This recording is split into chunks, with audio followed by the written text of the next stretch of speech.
Hello friends, welcome to study zone. तो friends, आज हम राष्ट्रपति से रिलेटेड एक शानदार ट्रिक देखने वाले हैं। इस ट्रिक में फ्रेंड्स मैं राष्ट्रपति के पद से लेकर राष्ट्रपति के महाभियोग तक सारे आर्टिकल आपको एक छोटी सी ट्रिक के हेल्प से याद करवाने वाला हूं। तो फ्रेंड्स, वीडियो को बिल्कुल भी स्किप मत कीजिएगा क्योंकि ये वीडियो आपके लिए बहुत ज़्यादा इंपॉर्टेंट होने वाली है। तो देखिए, राष्ट्रपति पढ़ने से पहले हम भाग 5 संविधान में भाग 5 की बात करें तो आर्टिकल 52 से आर्टिकल 151 तक करीब 100 आर्टिकल दिए हुए हैं। तो फ्रेंड्स, इसमें और अगर हम भाग 5 की बात करें तो भाग 5 में हमें भाग 5 में हमें द यूनियन यानी कि संघ के बारे में बताया गया है। या सिंपल सी बात अगर हम बोलें तो सेंट्रल गवर्नमेंट के बारे में बताया गया है। हमें सेंट्रल गवर्नमेंट के बारे में बताया गया है कॉन्स्टिट्यूशन के पार्ट 5 में, और आर्टिकल है 52 से 151 तक। अच्छा फ्रेंड्स, राष्ट्रपति को पढ़ने से पहले हम ये देख लेते हैं कि भाग 5 में जो यूनियन का वर्णन है सेंट्रल गवर्नमेंट का, द यूनियन यानी कि संघ, तो संघ में कौन कौन आएगा सबसे पहले हम ये देख लेते हैं। तो देखिए फ्रेंड्स, संघ की बात करें हम तो सबसे पहले राष्ट्रपति आएगा, इसमें उपराष्ट्रपति आएगा, प्रधानमंत्री, उप प्रधानमंत्री, attorney general, CAG, MP member of parliament, संसद आएगा, Lok Sabha, Rajya Sabha, SC supreme court, प्रस्ताव, धन विधेयक वगैरह, ये जितने भी प्रस्ताव हैं, बजट, प्रश्नकाल, संसद में प्रश्नकाल होता है, शून्यकाल होता है, ये सारे काल, ये सब आएगा द यूनियन यानी कि संघ में, सेंट्रल गवर्नमेंट में। ये सब हम पढ़ने वाले हैं। और फ्रेंड्स, भाग 5 को अगर आप ठीक से पढ़ लेते हैं तो भाग 6 भी आपको पढ़ने में कोई प्रॉब्लम नहीं होती है, क्योंकि भाग 6 में वर्णन है राज्य का यानी कि स्टेट का।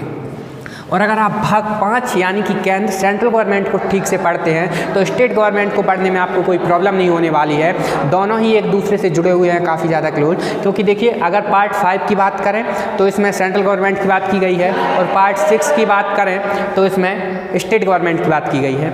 ये कैसे रिलेट करेंगे? भाग 6 और भाग 5 एक दूसरे से रिलेटेड ही है, क्योंकि भाग 5 में बात की गई है सेंट्रल गवर्नमेंट की और भाग 6 में बात की गई है स्टेट गवर्नमेंट की। यहाँ सेंट्रल गवर्नमेंट में राष्ट्रपति होता है, वहाँ राज्यपाल होगा। यहाँ उपराष्ट्रपति होता है, वहाँ उपराज्यपाल पढ़ेंगे हम। यहाँ प्रधानमंत्री, वहाँ मुख्यमंत्री। यहाँ उप प्रधानमंत्री, वहाँ उप मुख्यमंत्री होगा। यहाँ अटॉर्नी जनरल है, वहाँ एडवोकेट जनरल होगा। यहाँ कैग है, वहाँ कैग होता नहीं है। यहाँ मेंबर ऑफ पार्लियामेंट है, यहाँ MP है, वहाँ MLA होगा। यहाँ संसद है, वहाँ विधानमंडल होगा। यहाँ लोकसभा, राज्यसभा है, वहाँ विधानसभा, विधान परिषद होगा। यहाँ सुप्रीम कोर्ट है, वहाँ हाई कोर्ट पढ़ेंगे। प्रस्ताव, बजट, ये सारा कुछ वही होता है, वहाँ भी होगा। भाग 5 अगर आप ठीक से पढ़ते हैं तो भाग 6 को पढ़ने में आपको कोई भी प्रॉब्लम नहीं होने वाली है। तो इसलिए पार्ट 5 को ठीक से देखिए फ्रेंड्स। तो अब राष्ट्रपति की बात कर लेते हैं हम। राष्ट्रपति से रिलेटेड, राष्ट्रपति के पद से लेकर राष्ट्रपति के महाभियोग तक सारे आर्टिकल्स को हम एक छोटी सी ट्रिक की हेल्प से कैसे याद करेंगे, ये मैं आपको बताने वाला हूँ। चलिए फ्रेंड्स, देखते हैं हमारी छोटी सी ट्रिक, जिसकी हेल्प से राष्ट्रपति के पद से लेकर राष्ट्रपति के महाभियोग तक सारे आर्टिकल्स को हम याद कर पाएंगे एक छोटी सी ट्रिक की हेल्प से। तो चलिए देख लेते हैं हमारी ट्रिक। तो देखिए फ्रेंड्स, राष्ट्रपति में एक छोटी सी ट्रिक आपको याद रखनी है, पकानी कोका द्वयोदशम। पकानी कोका द्वयोदशम, यह सा वाक्य, एक छोटा सा सेंटेंस आप याद रखेंगे, पकानी कोका द्वयोदशम। जी हाँ, इससे आप आर्टिकल 52 से लेकर आर्टिकल 61 तक आसानी से याद कर पाएंगे। राष्ट्रपति के पद से लेकर राष्ट्रपति के महाभियोग सारे आर्टिकल्स इस ट्रिक में हो जाएंगे आपके। तो देखिए इस ट्रिक को हम कैसे अप्लाई करेंगे। सबसे पहला वर्ड फ्रेंड्स पा है, तो पा से आप याद रखेंगे राष्ट्रपति का पद, और आर्टिकल याद रखेंगे 52। आर्टिकल 52 में राष्ट्रपति के पद का वर्णन किया गया है। का से आप याद रखेंगे कार्यपालिका, और इसके आर्टिकल की बात करें तो ये हो जाएगा आर्टिकल 53। तो आर्टिकल 53 में हमें कार्यपालिका के बारे में बताया गया है, और आर्टिकल 53 में साफ साफ कहा गया है कि जो राष्ट्रपति है वो कार्यपालिका का औपचारिक प्रमुख होगा। कार्यपालिका का औपचारिक प्रमुख होगा राष्ट्रपति, वास्तविक प्रमुख नहीं होता है। ये बात याद रखने वाली बात है। कार्यपालिका प्रमुख की अगर हम बात करें तो कार्यपालिका का वास्तविक प्रमुख होता है प्रधानमंत्री, और औपचारिक प्रमुख होता है राष्ट्रपति। तो आर्टिकल 53 में ये हमें बताया गया है कि कार्यपालिका का जो औपचारिक प्रमुख होगा वो राष्ट्रपति होगा, और वास्तविक प्रमुख की अगर हम बात करें तो कार्यपालिका वास्तविक प्रमुख प्रधानमंत्री होता है। लेकिन अभी हम यहाँ राष्ट्रपति पढ़ रहे हैं, तो कार्यपालिका आर्टिकल 53 में राष्ट्रपति के बारे में बताया गया है कि राष्ट्रपति कार्यपालिका का औपचारिक प्रमुख होगा। नी से आप याद रखेंगे फ्रेंड्स निर्वाचन, राष्ट्रपति के निर्वाचन का वर्णन किया गया है आर्टिकल 54 में। को से आप याद रखेंगे कोटा, को से याद रखेंगे कोटा, और आर्टिकल 55 यानी कि राष्ट्रपति का जो पद है उसके लिए, राष्ट्रपति का जो निर्वाचन है उसके लिए रीतियाँ क्या क्या होंगी, तो को से आप याद रखेंगे कोटा, आर्टिकल 55।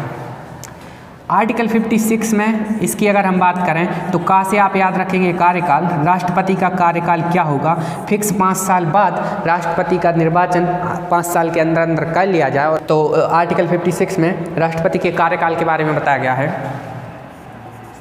और डू से फ्रेंड्स, डू से आप याद रखेंगे क्या राष्ट्रपति का दोबारा निर्वाचन किया जा सकता है, ये आर्टिकल हमें 57 में बताया गया है राष्ट्रपति के दोबारा निर्वाचन के बारे में। जैसे कि राजेंद्र प्रसाद इसका दोबारा निर्वाचन राष्ट्रपति का, इसके बारे में बताया गया है आर्टिकल 57 में। यू से फ्रेंड्स आप याद रखेंगे योग्यता, राष्ट्रपति के पद के लिए योग्यताएं क्या क्या होंगी, ये बताया गया है आर्टिकल 58 में। इसका वर्णन है कि राष्ट्रपति पद के लिए योग्यताएं क्या क्या होंगी। आगे फ्रेंड्स दा से आप याद रखेंगे दशाएं, यानी कि बोले तो कंडीशंस यानी कि शर्तें, राष्ट्रपति पद के लिए क्या क्या शर्तें होंगी, ये आर्टिकल 59 में हमें बताया गया है। आर्टिकल 60 की अगर हम बात करें तो सा से फ्रेंड्स आप याद रखेंगे शपथ, तो राष्ट्रपति की शपथ के बारे में बताया गया है आर्टिकल 60 में। और राष्ट्रपति के महाभियोग यानी कि माँ से आप याद रखेंगे महाभियोग, तो आर्टिकल 61 में बताया गया है राष्ट्रपति के महाभियोग के बारे में। तो फ्रेंड्स इन सारे आर्टिकल्स को हम डिटेल में पढ़ने वाले हैं। तो चलिए सबसे पहले आर्टिकल 52, 53 और 54 की बात आज हम करेंगे। राष्ट्रपति का निर्वाचन कैसे होता है ये हम आज देखने वाले हैं। तो चलिए फ्रेंड्स राष्ट्रपति से रिलेटेड कुछ आर्टिकल्स को हम डिटेल में पढ़ने वाले हैं आज। तो देखिए फ्रेंड्स मैंने आपको बताया आर्टिकल 52, इसमें राष्ट्रपति के पद का वर्णन किया गया है, राष्ट्रपति के पद का वर्णन किया गया है आर्टिकल 52 में। और आर्टिकल 52 में अगर राष्ट्रपति के पद की बात करें तो ये ब्रिटेन के संविधान से लिया गया है राष्ट्रपति का पद। आर्टिकल 53 की फ्रेंड्स अगर हम बात करें तो आर्टिकल 53 में बात की गई है कार्यपालिका की, और राष्ट्रपति कार्यपालिका का औपचारिक प्रमुख होगा। कार्यपालिका की बात की गई है आर्टिकल 53 में, और बताया गया है कि राष्ट्रपति कार्यपालिका का औपचारिक प्रमुख होगा। ये याद रखने वाली बात है फ्रेंड्स, राष्ट्रपति जो है वो कार्यपालिका का औपचारिक प्रमुख होता है, वास्तविक प्रमुख नहीं होता है। कार्यपालिका का वास्तविक प्रमुख प्रधानमंत्री होता है। कार्यपालिका की वास्तविक शक्ति प्रधानमंत्री में निहित होती है, राष्ट्रपति सिर्फ और सिर्फ कार्यपालिका का औपचारिक प्रमुख होता है। नेक्स्ट आर्टिकल की बात करें अगर हम फ्रेंड्स तो ये काफ़ी ज़्यादा इंपॉर्टेंट हो जाता है, इसमें काफ़ी ज़्यादा कन्फ्यूजन भी होता है। राष्ट्रपति के निर्वाचन के बारे में बात की गई है आर्टिकल 54 में। तो आर्टिकल 54 को, राष्ट्रपति के निर्वाचन को आज हम डिटेल में पढ़ने वाले हैं। फ्रेंड्स चलिए देख लेते हैं राष्ट्रपति का निर्वाचन कैसा होता है। राष्ट्रपति के निर्वाचन के बारे में देखिए फ्रेंड्स, हमें आर्टिकल 54 में बताया गया है कि राष्ट्रपति का निर्वाचन कैसे किया जाएगा। तो चलिए देखते हैं राष्ट्रपति का निर्वाचन। तो सबसे पहले देखिए फ्रेंड्स, राष्ट्रपति का निर्वाचन कौन करवाता है, तो इसकी बात करें तो निर्वाचन आयोग राष्ट्रपति का निर्वाचन करवाता है।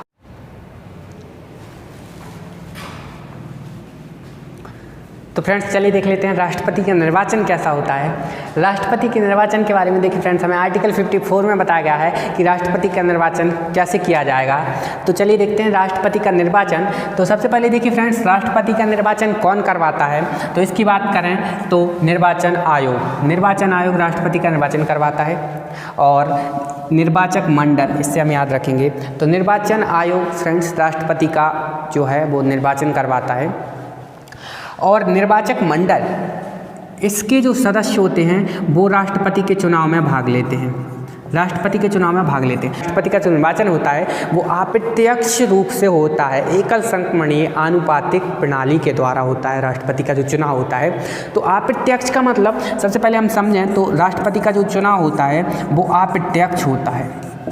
अप्रत्यक्ष का मतलब होता है राष्ट्रपति के चुनाव में हम डायरेक्टली पार्टिसिपेट नहीं करते हैं, हमारे द्वारा संसद सदस्य चुन के भेजे जाते हैं, लोगों द्वारा वह सदस्य राष्ट्रपति के चुनाव में भाग लेते हैं। निर्वाचक मंडल के सदस्य पार्टिसिपेट करते हैं, हम डायरेक्टली पार्टिसिपेट नहीं करते हैं राष्ट्रपति के चुनाव में, इसीलिए राष्ट्रपति का चुनाव अप्रत्यक्ष रूप से होता है। और निर्वाचक मंडल में कौन कौन होते हैं ये इंपॉर्टेंट बात है। तो राष्ट्रपति के निर्वाचक मंडल में कौन कौन पार्टिसिपेट करता है, तो देखिए फ्रेंड्स, जो देश है, देश को चलाने के लिए संसद होती है।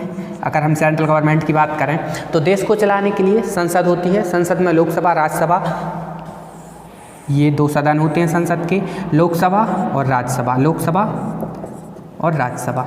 ये संसद के 2 सदस्य होते हैं देश को चलाने की। हालांकि संविधान में कहीं भी ये नहीं बोला गया है कि ये निम्न सदन होगा या ये उच्च सदन होगा। चलाने के लिए संसद होती है, संसद के 2 सदन होते हैं, लोकसभा, राज्यसभा। ऐसे ही स्टेट की अगर हम बात करें तो राज्य को चलाने के लिए विधानमंडल होता है, विधानमंडल। राज्य को चलाने के लिए विधानमंडल होता है और विधानमंडल में भी 2 सदन बोलें तो विधान परिषद होती है और विधानसभा होती है। विधानसभा और विधान परिषद। देश को चलाने के लिए संसद होती है, वैसे ही राज्य को चलाने के लिए विधानमंडल होता है। संसद में लोकसभा और राज्यसभा होता है, वैसे ही विधानमंडल में विधानसभा और विधान परिषद होते हैं। तो देखिए एक्चुअल में निर्वाचक मंडल में कौन कौन होगा, राष्ट्रपति के चुनाव में एक्चुअल में कौन पार्टिसिपेट करेगा।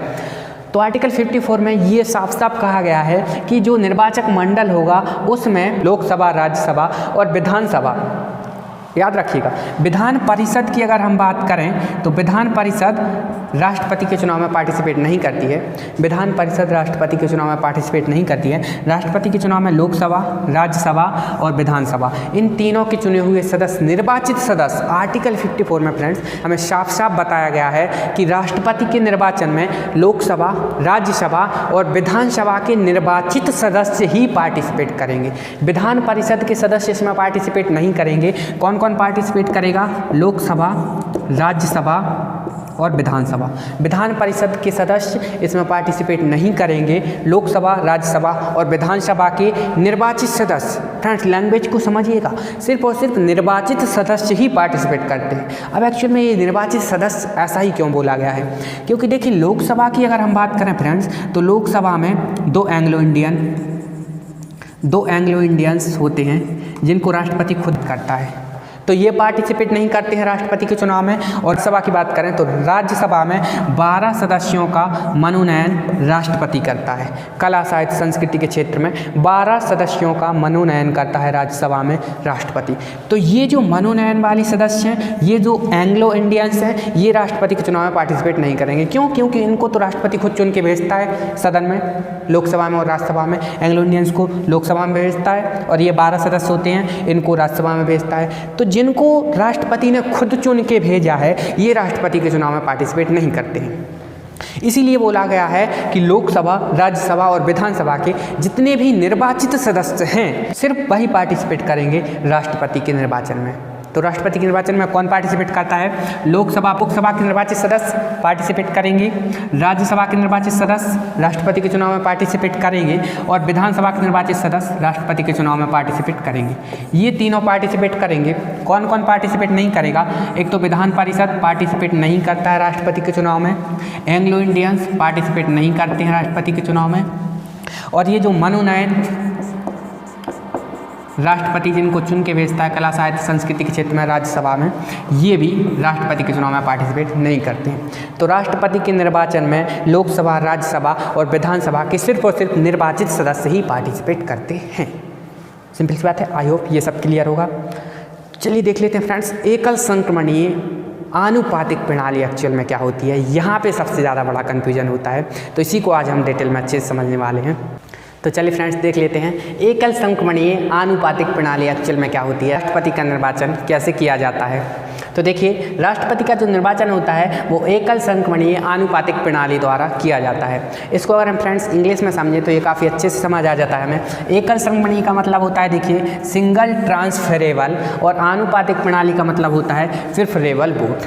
तो फ्रेंड्स सबसे पहले हम आनुपातिक प्रणाली समझेंगे, ये क्या होती है प्रेफरेबल वोट। इसके बाद मैं आपको सिंगल ट्रांसफरेबल यानी कि एकल संक्रमणीय क्या होता है ये बताऊंगा। तो देखिए फ्रेंड्स आनुपातिक प्रणाली क्या होती है एक्चुअल में, प्रेफरेबल वोट। फॉर एग्जाम्पल अगर राष्ट्रपति के निर्वाचन में 3 लोग पार्टिसिपेट करते हैं, ए, बी और सी।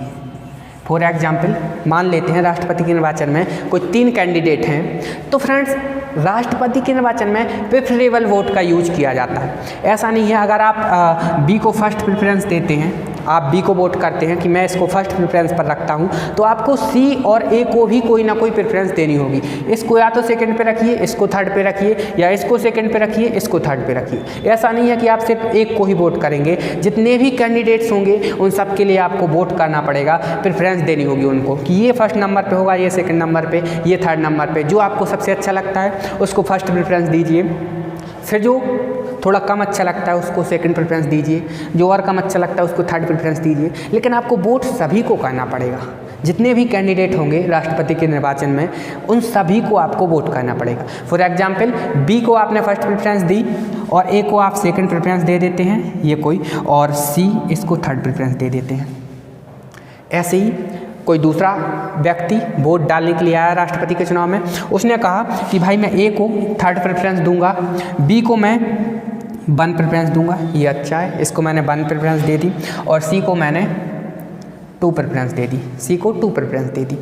ऐसे ही कोई तीसरा व्यक्ति आता है राष्ट्रपति के निर्वाचन में वोट डालने के लिए, और तीसरे व्यक्ति ने मान लेते हैं ये उसको अच्छा नहीं लगा, इसको इसने थर्ड प्रेफरेंस दे दी, और बी इसको थोड़ा अच्छा लगा, इसको इसने सेकंड प्रेफरेंस दे दी, और ये वाला सी को फर्स्ट प्रेफरेंस दे देता है। ये कोई व्यक्ति आता है, ऐसे ही होता है। और चौथा व्यक्ति ए को सेकंड प्रेफरेंस दे देता है, बी को थर्ड प्रेफरेंस दे देता है, और सी को ये 1 प्रेफरेंस दे देता है। इसको सी अच्छा लगता है, इसको अगला व्यक्ति इसको 1 प्रेफरेंस दे देता है, इसको 3 दे देता है, और इसको 2 देता है।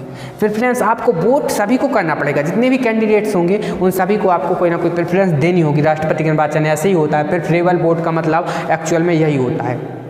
और इसके बाद क्या होता है, देखिए फ्रेंड्स, आनुपातिक प्रणाली ठीक से समझ आ गई आपको। अब देखिए, मान लेते हैं 1 2 3 4 5 लोगों ने राष्ट्रपति के चुनाव है उसमें पार्टिसिपेट किया, 5 लोगों ने राष्ट्रपति के चुनाव में मतदान किया, और इस तरह से अपनी अपनी प्रेफरेंस दी। ये कोई व्यक्ति है, इसने बी को फर्स्ट प्रेफरेंस दी, और ए को सेकंड प्रेफरेंस दी, सी को थर्ड प्रेफरेंस दी। इस तरह से 5 अलग अलग व्यक्ति हैं, इन्होंने अब अपनी अपनी हिसाब से जो भी जिसको अच्छा लगा उसको प्रेफरेंस दे दी। तो एक्चुअल में अब चुनाव जीतेगा कौन? देखिए, जब मतगणना होती है तो इसमें चरण के हिसाब से होती है। प्रथम चरण की जो मतगणना होती है, प्रथम चरण की जो मतगणना होती है राष्ट्रपति के चुनाव में, उसमें देखिए जिसको फर्स्ट प्रेफरेंस मिली है, सिर्फ और सिर्फ फर्स्ट प्रेफरेंस की मतगणना की जाती है फर्स्ट राउंड में। देखिए, सी से अगर हम स्टार्ट करें तो सी को कितने लोगों ने फर्स्ट प्रेफरेंस दी? देखिए, 1 और 1 2 लोगों ने सी को फर्स्ट प्रेफरेंस दी। और अगर बी की बात करें, बी को देखिए फर्स्ट प्रेफरेंस 1 और 1 2 लोगों ने बी को फर्स्ट प्रेफरेंस दी। ए की बात करें तो देखिए, ए को सिर्फ एक ऐसा व्यक्ति है जिसने फर्स्ट प्रेफरेंस दी।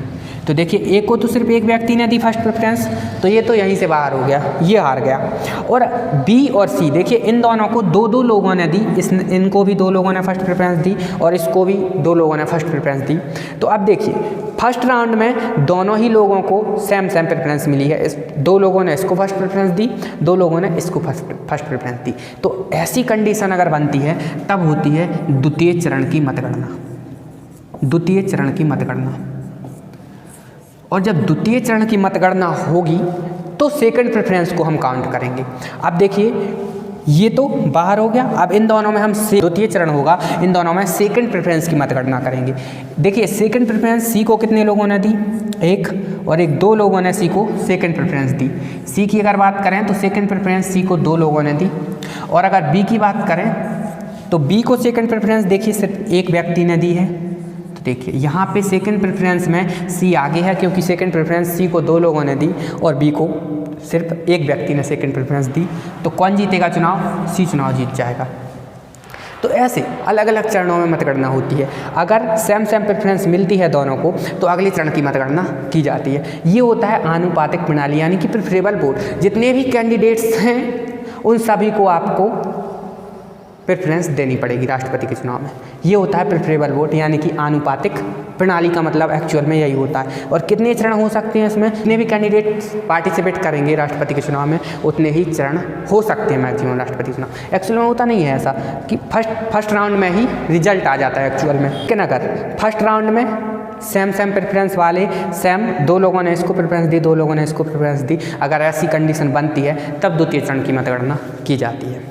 एकमात्र ऐसे राष्ट्रपति का नाम जिनके लिए द्वितीय चरण की मतगणना की गई है, कमेंट बॉक्स में जरूर बताइएगा। अब देखिए फ्रेंड्स, सिंगल ट्रांसफरेबल वोट क्या होता है, इसको भी समझ लेते हैं। एकल संक्रमणीय एक्चुअल में क्या होता है, सिंगल ट्रांसफरेबल वोट क्या होता है। तो इसमें देखिए ये जो ए है, ये फर्स्ट राउंड में जो बाहर हो गया है, ये जो फर्स्ट राउंड में बाहर हो गया था, इसके जितने भी वोट हैं पर इन दोनों में बांट दिए जाते हैं, बी और सी में।